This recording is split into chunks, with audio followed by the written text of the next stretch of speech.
Hey guys, welcome to today's video where I got my good buddy Gene, the Flukemaster Jensen here. We're gonna show you guys how we set up to basically stay on the water, like literally. So what we're gonna do today is we're gonna show you my FSR, which stands for Freespirit Recreation Evo or Evolution tent.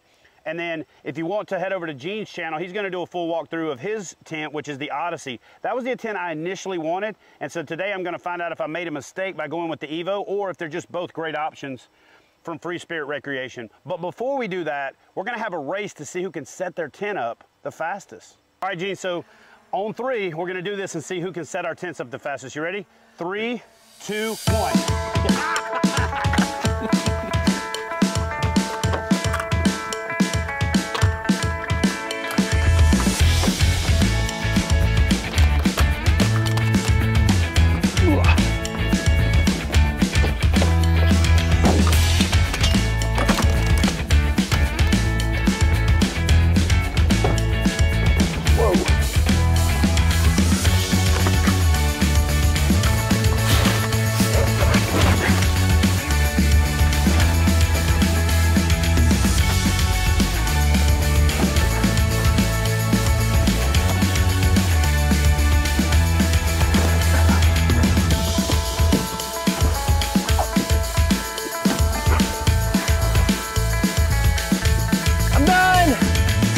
All right, Gene, well, listen, that was probably too dang close to call. Yeah. And guys, I got to be honest with you. It's hoodie weather here in the South right now, but it's hoodie weather in the morning, okay? And we did a little fishing, decided to do this camp setup video after the fact, and two fat boys wearing black hoodies in the after morning time here in the South ain't a good thing. So we're going to go ahead and jump into the walkthrough of these tents. Like, I'll be straight with you guys.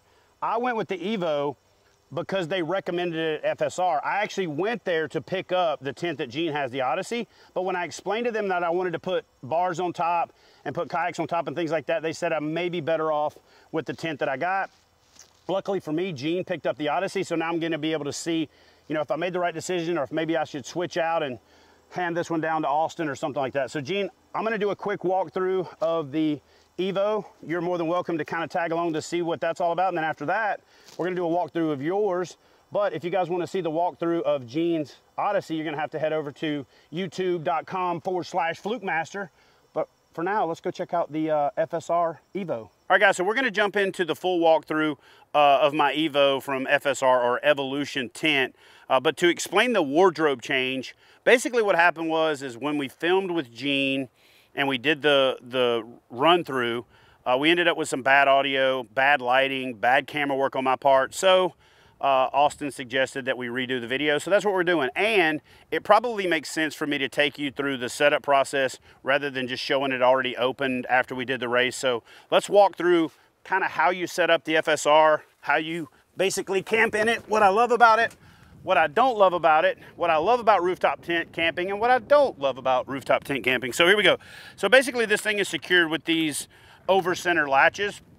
They also have an eyelet right there where you can either put a lock or a bolt or something through it just to make it to where it's not gonna pop open or, you know, keep somebody from stealing it. And again, because I've added about 40 pounds to the top of this, in the extreme hot or the extreme cold, either of the extreme temperature ranges, the pistons might not always open it as easy as it would if I didn't have this extra weight on there. So basically to set it up, you just push the one side open, come around to the other side. That's why I like doing it from the tailgate, and then you just push the top open. Again, if it's extremely hot or extremely cold, a lot of times these pistons will sag because they weren't designed to hold that extra weight. But let me show you a little quick tip that I came up with. These gear ties here from the folks at Night Eyes are what my son Austin refers to as the Frank's Red Hot of outdoor stuff. Like, in other words, we put this shit on everything. We've got these little gear ties. I've got a couple of them in my pocket. We've got them on our keychains. Literally use these things for everything. So I like the bigger ones for the tip I'm about to show you, and I like to use this one to hang up a light on the inside of the tent. But here's the tip. Basically push this thing up until you fully extend the piston, and then you want to take the gear tie and wrap it right there at where the piston comes in at, and then just over wrap itself, and then just kind of pull on it to get it a little tighter. and then boom. That's all you got to do. That's why those things are awesome. And you don't have to do it on both ends. It's a little bit of security. Again, if it starts to rain and you get some pressure up there, if you're somewhere where it snows and you get that little bit of extra weight on the top of it, or if you're a knucklehead like me that put that extra weight up there, this is just a little bit of insurance. So guys, that's really all it takes to set the rooftop tent up. Now, most people have one of those telescoping ladders, and I have one. It's just that I try to, you know, pare down on gear as much as I can. And the cool thing about my truck setup is I've got handholds everywhere. I've got my tire right here.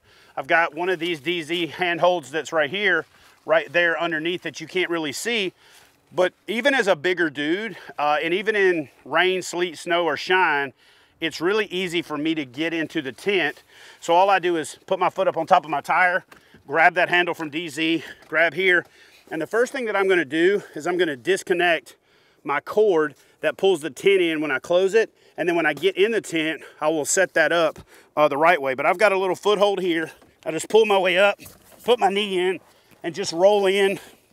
Then what I like to do is spin around, take my shoes off, okay? And again, they come with these little tent bags that you can hang over the side and put your shoes in. To be honest with you guys, I don't use them that much anymore. And it's mostly because I got this little system right here where I can just wedge my shoes behind my little trusty, it's my shower and my poop tent, for lack of a better way of putting it. So now what I'm gonna do is I'm gonna roll into the tent, set it up, and kind of give you guys a tour of the inside of my on-the-road crib. Before I got divorced, I affectionately referred to this thing as the doghouse, because anytime I was in this, I was kind of in the doghouse. But now that I'm not married anymore, it's not the doghouse, it's the house, because I spend as much time in this thing as I do my actual house. So anyway, y'all come on inside and let me show you around the FSR Evo and why I love spending time in this thing. All right, guys, so let's take a look at the inside of my Evo. Again, what I love about it, what I like about it, and what I would change if I could, all right? So the first thing that I really love about this thing is it's super ventilated. And there's these little kick sticks in here that you can Velcro in place that'll hold these little windows up. Now, that not only comes in handy when you want airflow in the summertime, but it also comes in handy in the wintertime, because if it's really cold outside and you've got this quilted tent completely zipped up and you're inside of it breathing, the walls are gonna sweat. I mean, they're literally gonna sweat like somebody wearing a MAGA hat at the Democratic National Convention. That's how sweaty it'll get in here. So you're gonna wanna throw a towel on the inside, or you just, again, these little vent things here will take care of about 95% of it. I'm not a big fan of telling you to put some type of heat source in here, but one thing that you can do is get one of those little My Buddy heaters. Now, I don't want you to turn it on and fall asleep, but you could turn it on early in the evening to burn off some of the moisture on the inside, then make sure that you shut it off. But that'll help kind of get rid of some of the moisture on the inside of your tent. Again, you'll be snug as a bug in a rug, but if you don't open these vent things up, it's gonna sweat in here, and you're gonna wake up with like water dripping on your face, or you touch one of the walls and it'll be kind of nasty. So just something to think about, especially when it's super cold outside. But again, I really love the fact that I can open this thing completely up. I can leave this panel open. I'm gonna talk to you about the 3 or 4 different ways that I really love to use this tent, okay? First and foremost, it is the cheapest waterfront property that you can buy. Well, cheapest other than like maybe just sleeping in your car. But if you wanna have really good, you know, sleeping and you wanna be near the water, it's the best way you can do it, in my opinion. So a lot of times what I like to do is get there the night before, get my gear set up, or fish the evening before. On multi-day trips, I don't have to load and unload my gear. I can pretty much park right where I'm gonna be fishing. And then, you know, in the summertime when the days are stupid long, you know, you get out there at 4:30 to get on the water at 5 and it doesn't get dark until 9:30, 10 o'clock at night. You know, it's great to come back here in the middle of the day and catch a power nap, you know what I'm saying, in the middle of the day. And you know as well as I do, when it's kind of hot out, you want airflow. So I'll leave this side open, I'll open up all the windows, and I get plenty of airflow in here. And it's a great place to catch that midday power nap to get ready for the rest of the day. But again, because it's a 4-season tent and you can use it, you know, anywhere and everywhere. What's really cool about this thing is it zips up. You know, it zips up real simple to where you can completely, you know, close this thing off. Comes with a couple of really nice gear pockets in here. Now, if I was to suggest something, I wish these gear pockets inside were also removable, kind of like the pouches on the outside, or I wish they were movable, like where you could move them from different spots. One other thing that I'm not that big of a fan of, but it's not like a deal breaker, is the power bank system. The way that it's set up, you have to take the power bank and plug the cord into it, and there's not like an on-off switch. So of course you could probably buy another power bank that has an on-off switch on it, but the way that it comes, I really wish there was a way to turn this light off without having to take the battery pack out and completely disconnect it. Or I wish the cord was long enough to make it all the way down to where you could have it like right next to your shoulder. Anyway, I'm being nitpicky, but if I'm going to tell you some little tiny things that I'd like to change, that would probably be one of them. So what I'm gonna do now is just kind of walk you through. One of the things you might have noticed is when I open this tent up, my bedding is still in here. And that's what I really love about this thing, is that it's thick enough that I can keep my bedding in here. And so my bedding for most seasons consists of, I've got this nice sheep's wool fake blanket as kind of my foundation. I've got my, I think I got this at either Target or Walmart, just basic blanket in here. And you're probably gonna say to yourself, dude, there's no way that's all you have for really cold weather. Now I have a sleeping bag, and I also have a couple of other little small blankets that I might add to the arsenal, but I slept in this a couple days ago in the 20s, and this was all I had. The reason that I say that that's all you need is because once you zip this thing up, it's so airtight that once you've been inside of it, breathing for a few minutes, it stays pretty freaking warm. And honestly, when I'm inside a sleeping bag in here, it's almost too hot, regardless of how I set it up. But again, one of the things that I really love about this thing is it's 4-season. So to close the windows off, all you do is just zip this little dude up right here. Just like so. Again, you zip your other window up. One thing I'm gonna tell you is this little bungee cord right here, what's cool about it is it just connects to these little D-rings, and it disconnects so that you don't have to have it there. But when you get ready to put your tent away, you wanna hook this up so that as it closes, it pulls all the fabric to the inside. But a little tip I got for you is when you take this apart, bring it over to the other side and tuck it underneath your mattress. And if you don't, you're gonna wake up in the middle of the night feeling like I did in that video I did where I showed you how to manage your fishing line. So make sure that you tuck that thing out of the way, or you just completely take it apart, stick it under the mattress. I've learned that I don't have to take it apart. And the reason that I do that is I leave it right there so it reminds me, because I can't tell you how many times I've started closing my tent and been like, oh crap, I don't have the little bungee thing on. So my little system is just leave it right there. All right, so I'm gonna go ahead and get this thing the rest of the way zipped up, which again, it's just the 4 little windows, the door. And then what's also cool about this thing is it's got these nice little keepers right here. So if you want to keep the door up, you just run this little Velcro strap through the little loop right there, and run this little Velcro strap through the little loop right there, and just drop it down. And then you just zip this door all the way around.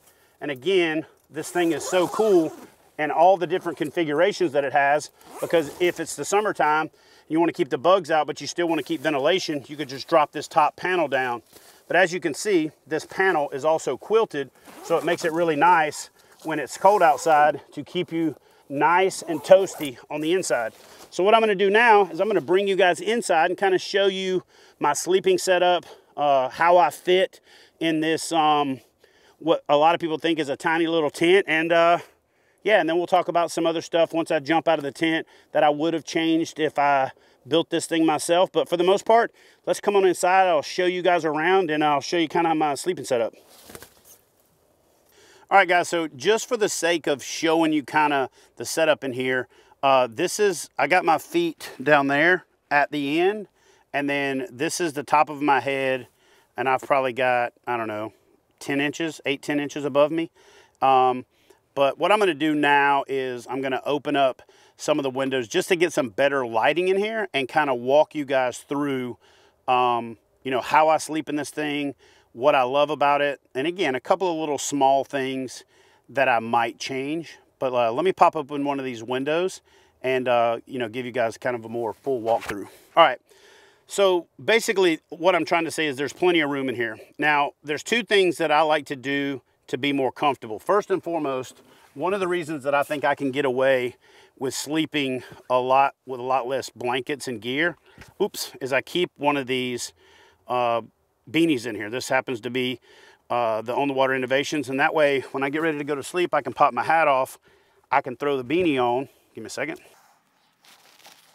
I can throw the old beanie on, or what the Canadians like to call a toque, and then what that does is about 90% of your body heat is lost through your head, especially if you got no hair like I do. So beanie, number one consideration. Now, another thing that I do to make it more comfortable, even though I have plenty of room in here, is I bring two pillows, one for my head and one to just tuck under my knees. If you guys can see right here, is if you put one pillow under your knees like so, it makes it way more comfortable than turning on your side and sleeping in the fetal position, but I can also do that. And then last but not least, like I said, I've got plenty of room in here. I like to keep as much ventilation as I can get away with until it gets super cold, and then you have to button the tent up, you know, pretty much completely. But I got plenty of room in here. I've got everything I need, you know what I'm saying? Now, there's two quick tips I want to give you while I'm in the tent, because the number one tip that I hear from people on forums and groups asking questions about rooftop tents is, how do you go to the bathroom? Well, if you got to do the number two, you're coming down out of this thing and you're going to do the number two the way that you always do it. But if you got to pee, there's two ways that I do this. I have a funnel connected to a piece of aquarium tubing that I just run out the bottom of the tent, and you know, as long as you're parked somewhere where it's acceptable, you can just get up on your knees. Ladies, you might not be able to do this, but you just get up on your knees, kind of pee in the funnel, and let it run out on the ground underneath the truck. Or take one of those big oversized water bottles, you know, with the bigger opening on it, and you just get up on your knees, pee in that thing, stick it down in the corner of the tent, and then you can take care of it the next day. Now, the other thing that I really love about this tent, and the reason that I went with this model over the other models out there, is, as you can see, I can sit up in this thing and I still have, you know, 10 inches above my head. Makes it easy to get up on my knees, you know, when I need to put clothes on or take clothes off. And yes, if you happen to see me at a campground or somewhere out there, beware of coming up and thinking you're going to surprise me by zipping a door open or doing something like that, because I do sleep naked pretty much everywhere. And so you're probably going to surprise yourself more than you're going to surprise me, so you have been warned. But guys, that's it. That's pretty much the walkthrough, you know, of this FSR tent. Like I said, you've got these panels that are really easy to open and close. You can partially open them, you can fully open them. It allows you to get that great view of the water and get as much or as little airflow as you want. One thing that I would highly recommend is there's a number of places that you can find it, but the tent doesn't come with a moisture barrier underneath the mattress. I do feel like the mattress is adequate, especially when I throw an extra blanket or two on there, and I would much rather keep the smaller mattress and leave my bedding in here than have to drag the bedding from the truck back and forth and, you know, get somewhere and forget a pillow or, you know, what have you. But I would definitely recommend finding a moisture barrier. Take your mattress out, trace out the moisture barrier, trim it, put it back in, and I'll find the one that I used and put the link in the description box. Other than that, there's very little to no modifications that need to be made.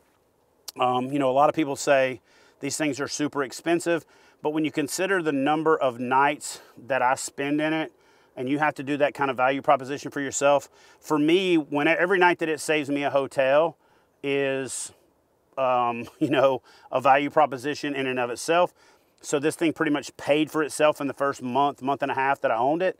But then in addition to that, being able to park right at the spot where I'm going to fish, park right at the boat ramp in places where they allow it, and being able to park and leave your gear, pull up, have lunch, get off the water for a little while, stretch your legs, you know, what have you, And then for multi-day trips, not having to load and unload your gear and staying right on the water is super cool. It's what I love about this thing. And I think if you are a hardcore adventure-minded angler or hunter or just a, you know, outdoors enthusiast, you should definitely consider, you know, picking up a rooftop tent and adding it to your arsenal. It'll save you money in the long run. You know, the one thing that I can't tell you one way or another if you're going to like or dislike is this a multi-person tent? I can tell you that it's not big enough that I would want to sleep in here with another dude. It might be somewhere you could sleep with a small kid. You know, sleeping even with your partner, significant other, wife, boyfriend, girlfriend, what have you, maybe even cramped in this thing. But I don't have enough experience with that to comment either way. So that'd have to be, you know, you'd have to get that advice from, you know, a couple that has spent a lot of time in these things. But, you know, in the amount of time that I've had this, I've got probably 130, 140 nights in it. I had one miserable night in it where I parked the truck head nose too high, and it ended up nose high. So you do want to level your vehicle. You can do that with wedges. You can do it with airbags. They got these inflatable bags you can put under your tires and trim it out. Or you can just park on level ground.